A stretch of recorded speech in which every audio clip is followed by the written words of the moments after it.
सहकार भारती आणि अस्तित्व फाउंडेशन यांच्या संयुक्त विद्यमाने हा जो काही उपक्रम इथे राबवतो आहोत या व्यासपीठावर उपस्थित सर्व मान्यवर आणि या उपक्रमासाठी ज्यांचे सगळ्यांचे नियोजनासाठी आयोजनासाठी ज्यांचे हात लागले सगळे पदाधिकारी आणि स्वयंसेवक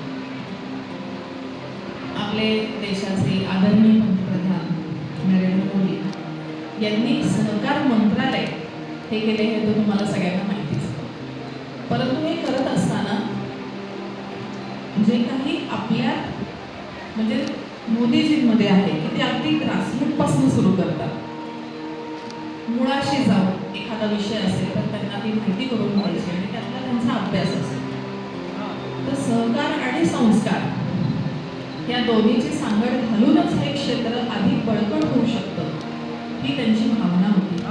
त्या दृष्टीने त्यांनी कामाला सुरुवात केली आणि सहकार क्षेत्रातून जे विविध घटक आहेत म्हणजे महिला उद्योजक असतील, आपल्यासारखे तरुण उद्योजक असतील, शेतकरी असतील, या सगळ्यांसाठी आपण काय काम करू शकतो यासाठी एक धोरण वेगवेगळं त्यांनी आखलं आणि मग सगळे आपल्यासकट सगळेच त्यातनं काम करायला सुरुवात केली आहे.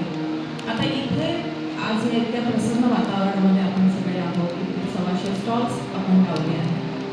अनेक वर्गातील व्यक्ती इथे आपले प्रॉडक्ट्स विकण्यासाठी आले. त्यामध्ये काही दिव्यांग बांधव सुद्धा पाहिले आणि काही आर्थिकदृष्ट्या सबल होण्यासाठी इथे काही महिला सुद्धा मी पाहिल्या.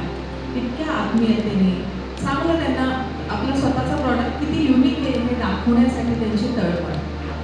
आपण हे म्हणतात ते अगदी बरोबर आहे की महिला उद्योजक असतील किंवा MSMEs असतील किंवा अधिक अजून काही सूक्ष्म उद्योजक असतील त्यांच्यासाठी व्यासपीठ निर्माण होण्याची आवश्यकता आहे आणि हे आपल्या देशाचे पंतप्रधान राज्याचे मुख्यमंत्री यांनी ओळखलं होतं.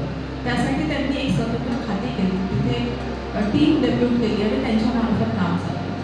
पण जर अगदी लोकल लेवलला जर विचार केला म्हणजे हा केंद्राचा आणि राज्याचा स्तर झाला, पण आपण जर शहर म्हणून जर पाहिलं किंवा ग्रामीण भागात पाहिलं तर तिथे आपल्यासारख्या सेवाभावी संस्था आणि लोकप्रतिनिधी यांनी काम करण्याची गरज आहे आणि त्या दृष्टिकोनातून ते उद्देश साध्य करण्यासाठी आम्ही सुद्धा तयार आहोत. जर आपण आम्हाला मार्गदर्शन केलं आणि आपण एकत्र मिळून या सगळ्यांसाठी काही काम करू शकलो तर आमची पूर्णपणे तयारी आहे. निदान माझी तरी नक्कीच आहे. तर आपण यासाठी पूर्ण क्षमतेने एक प्लॅन आखून आणि वर्षभर काही करता येऊ शकतंय का हे पाहून आपण नक्कीच करूया. आणि त्यामध्ये हे जे कोणी आपल्याकडे स्टॉल्स लावायला मंडळी येतात, मग महिला उद्योजक असतील किंवा इतर कोणी असतील, त्यांना व्यापार कसा करावा यासाठी ट्रेनिंग देणं आणि व्यासपीठ उपलब्ध करून देणं ह्या दोन्ही गोष्टींसाठी आपण एक चांगलं सेंटर निर्माण करू शकतो कायमस्वरूपी. हे आपल्याला करायला काहीच हरकत नाही. जिथे आपण आपल्यासारखे मंडळी किंवा इतर लोक येऊन त्यांना त्यांचं प्रबोधन करतील, त्यांना लेक्चर्स देतील किंवा त्यांना काही सगळ्यात महत्त्वाचं प्रॅक्टिकल वर्क जिथे जास्त करता येतं तिथे इंटरेस्ट निर्माण होतो. म्हणजे फक्त ऐकून आपण काम नाही करू शकतो.